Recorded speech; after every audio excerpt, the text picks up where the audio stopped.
世の中には2種類の人間がいる。己の運命を他者に委ねる者と自ら切り開く者が。もちろん私は後者だ。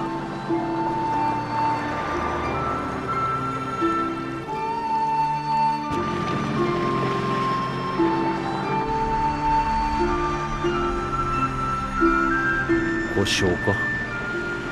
用心の悪い男、自業自得だ。しかし後から来る者は私が手を貸さなかったことを非難するだろ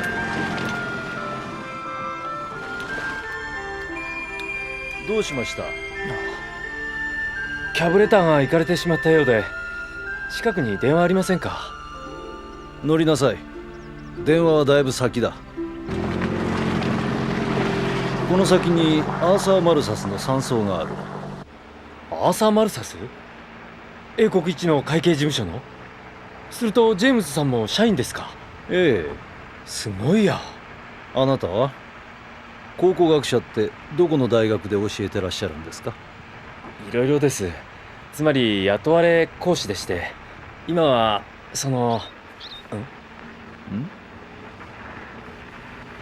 秘話です。さっき道端で弱って飛べなくなっていたものですから、おそらくこの寒波のせいでしょう。その鳥は死ぬ運命にあった。それが主の真意かもしれませんよ。本当、主の真意って分かりませんよね。世の中には美しい花に醜い花、薬草もあれば毒草もある。おかしな男だ。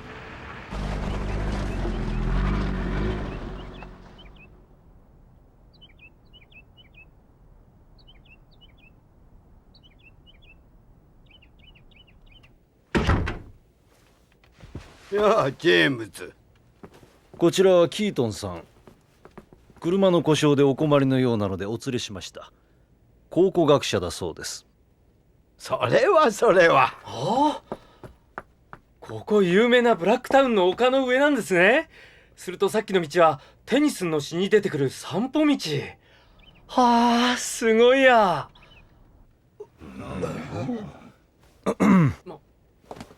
あ、失礼しました。つい。紹介しましょう。こちらアーサー・マルサス会計事務所のユージン・ハート会長。よろしく。はじめまして。お会いできて光栄です。同じく重役のハロルド・スミスです。パット・キャンベルです。オスカー・ハマーです。フランクはまだのようですね。ああ、ジャネットと一緒に来るはずなんだが。心配いりません。お嬢さんとドライブを楽しみながら来るんです。今日はお嬢さんの婚約者の重役就任祝いなのです。それはおめでとうございます。しかし主役が来なくてはパーティーを始めるわけにもいかない。待っている間に食前酒ですっかり出来上がってしまいますな。キートンさんでしたね。もしお急ぎでなければご一緒にいかがですかな。ありがとうございます。しかしもう一人連れがいるんです。おこ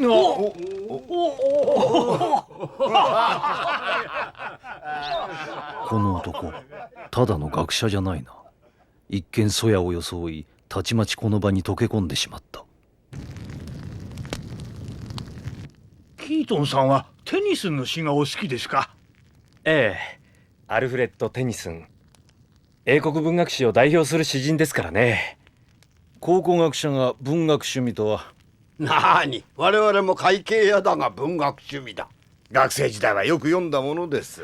胸をときめかせてね。詩を書いてありました。おお、今度聞かせてくれたまえ。いやいや、会長、それは勘弁してください。弁護士のアイボリー氏からお電話です。後にしてくれたまえ。お急ぎのようですが。私が出ましょう。その件に関しては先方に一任すると言ったはずだ。今日中に折り合いがつかないなら君はクビだ。無能な弁護士を雇う理由はない。ん？あ、何か？電話をお借りしようと。そうでしたね。どうぞ。お借りします。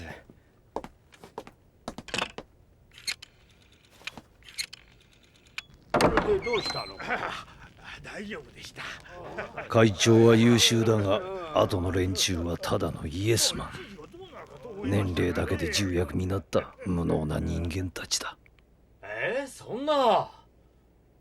明日まで来られないって困るよそれ。そこをなんとか。なに、今日は泊まって行かれるといい。すみません。キートンさん、出かける前に車の点検をしなかったのですか？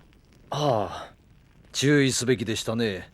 天候次第では投資する可能性だってあった。そうですね。まあ人間誰しも完璧ではない。君のようにはいかないよ、ジェームズ。とにかくこの寒波は異常だ。いや、その分東欧は暖からしい。しかしベルリンの壁崩壊からわずか半年で東欧の社会主義は総崩れ。やはり共産主義は間違っていたのかね。人間が平等というのは幻想です。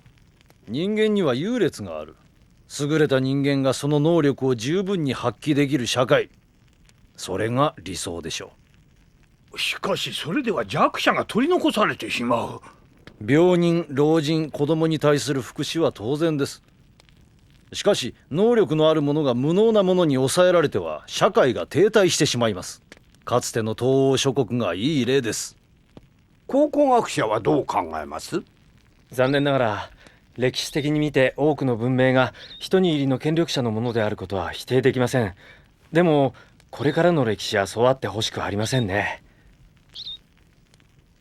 いや自分の車も満足に点検できないくせに言い過ぎました。こいつもか。自分の能力に自信のない者に何ができるんだ。お前も己の運命を他者に委ねるのか。お嬢様とフランク様がお着きになりました。おお、主役のお出ましだ。パパ、遅くなってごめんなさい。私が運転すればもっと早いうちに着いたんだけど、フランクが。アイスバーンで滑って私の大切な白雪姫をかぼちゃの馬車と心中させるわけにはいきませんからね。綺麗なお嬢さんだ。それに婚約者の方も俳優みたいな美男子。お似合いのカップルですね。あちらの方は？考古学者のキートンさん。車が故障してしまってね。それは私はフランク・ミラー。平川キートン太一です。これも何かの縁です。早速新しい友情に乾杯といきましょう。軽薄な男。人並み以上なのは要望だけ。それを利用し会長の娘と結ばれ能力以上の地位を得ようとしている。かわいい。君ほどじゃないさ。フランクったら。どうぞフランク。ありがとうジェームズ。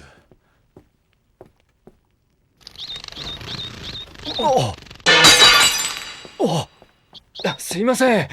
さあおいで。おズボンが今拭くものをお持ちします。いや、いい。自分で拭いてくる。どうもすいません。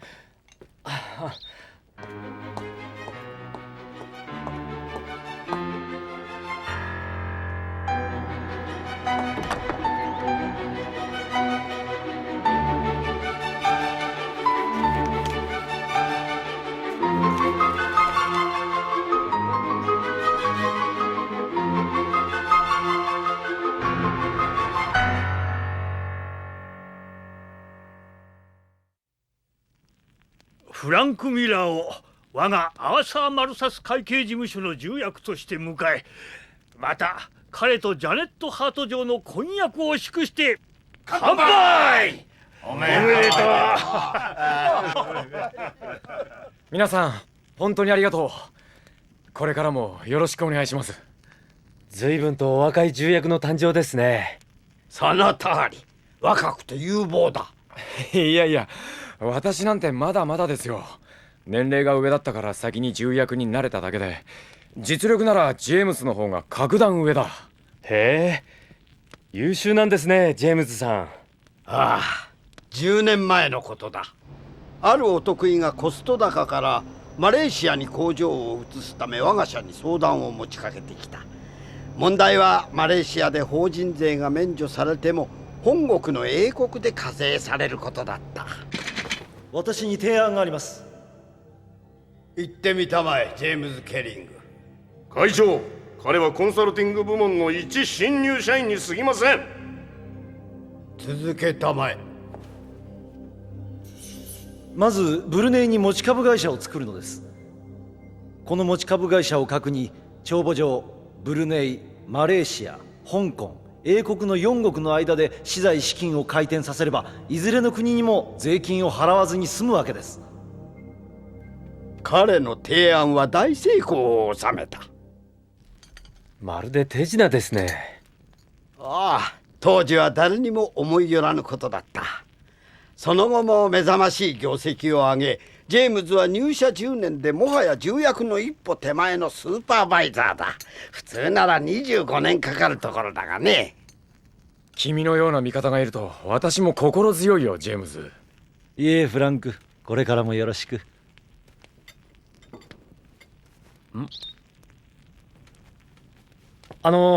こいつにもこのうまいパンを食べさせてやりたいんで、ピンセットか何かありませんか？かしこまりました。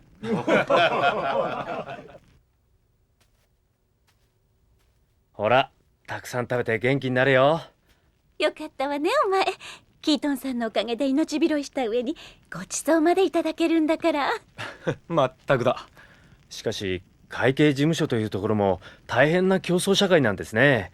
そんなに大変だと中には命を落とす方もいらっしゃるんじゃないですか？あ、すみません。本当にいらっしゃったんですか？ここ10年に3人。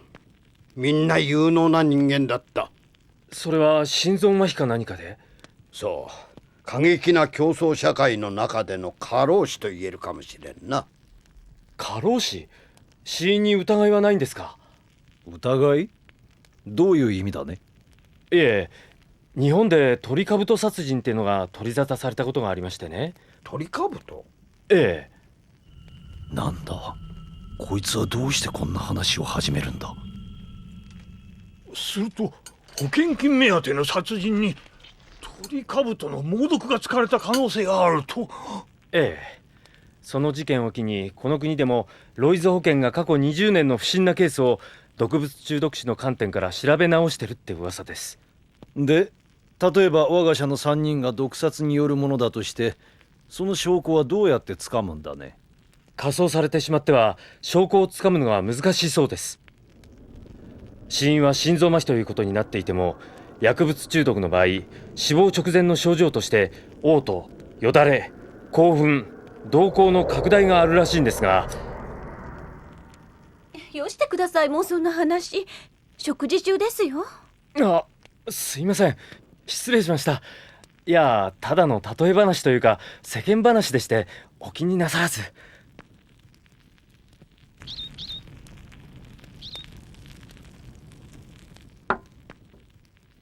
コーヒーになさいますか、紅茶になさいますか？私はコーヒーを。私もコーヒーをいただこうかな。私はいつもの。ロシアンティーでございますね。ああ、ロシアンティーか。私もそれにしようかな。ああ、やっぱりミルクティーでいいです。かしこまりました。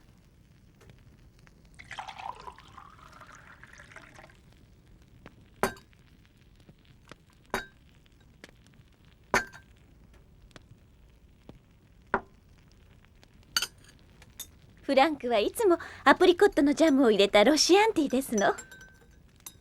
母親の習慣でね。ジャネットにはマザコンだと言われます。いやー、美味しいですよね、ロシアンティー。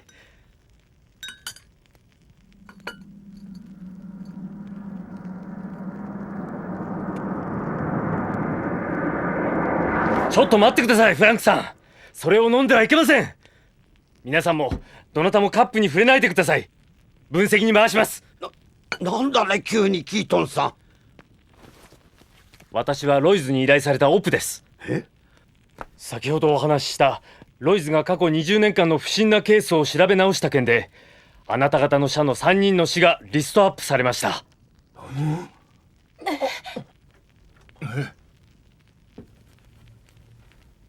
ジェームズさん、フランクさんのカップに触れないでください。3人が毒殺されたというのかね。バカバカしい。誰が何のために彼らを殺したというんだ。3人の死で出世が早まった方がいますね。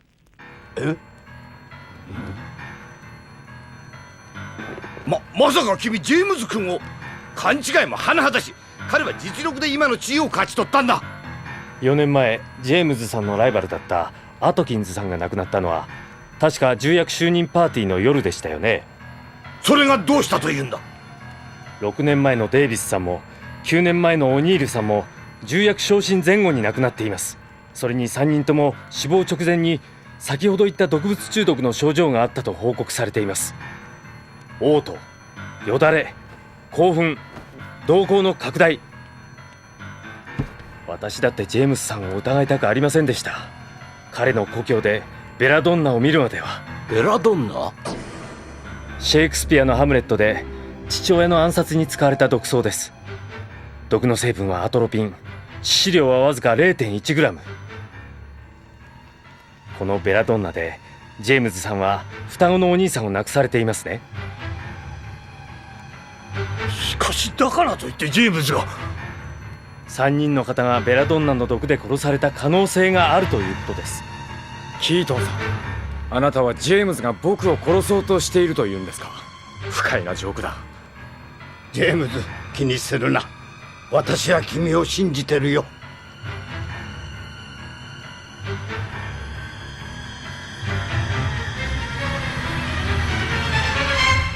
キートン君、私は君に運命を委ねる気はない。私の運命は私が決める。ひ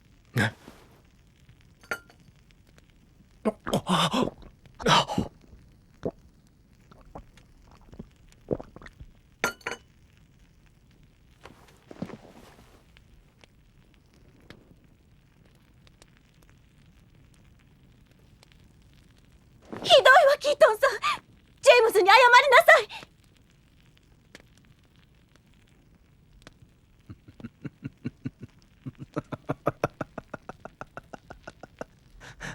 待ってよ、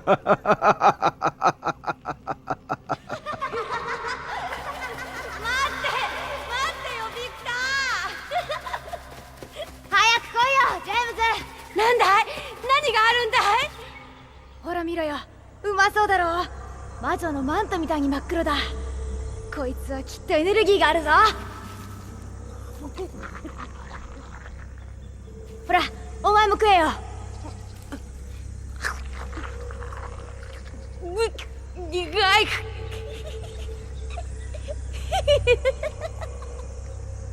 なんだよ、ビクター。鳥だ。俺たちは鳥だ。さあ、飛ぼうぜ、ジェームズ。よせよ、ビクター。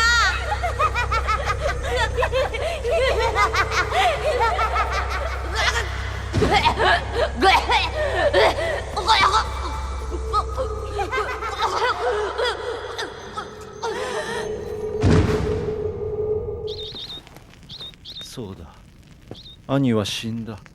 私だけが生き残った。兄は全てにおいて私より優れていた。果たして私が生き残ったのは主の真意だったのだろうか。いいえ、ジェームズ、あなたは優れているわ。そうとも、我が社の誇りだ。そう、私は気がついた。本当は私の方が優れた人間だったのだと。だから生き残ったのだと。そして確信した。私は特別な人間なのだ。選ばれた人間なのだ。誰よりも優れた人間なのだ。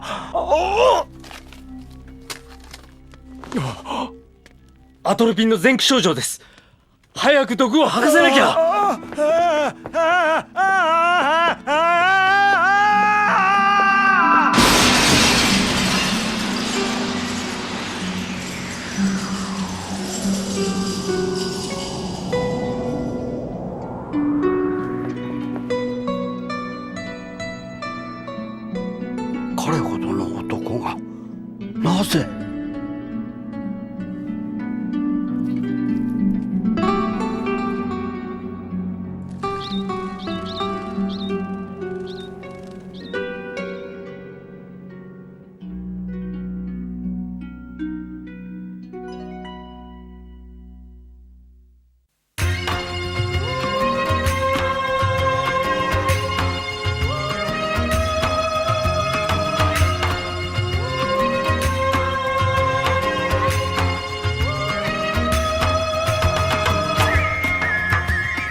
老人は疲れていた。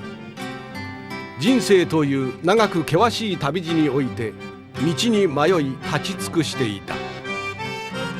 彼は自分の絵を失った画家。しかし今彼は思い出そうとしていた。あの懐かしい風景を。次回、瞳の中のハイランド。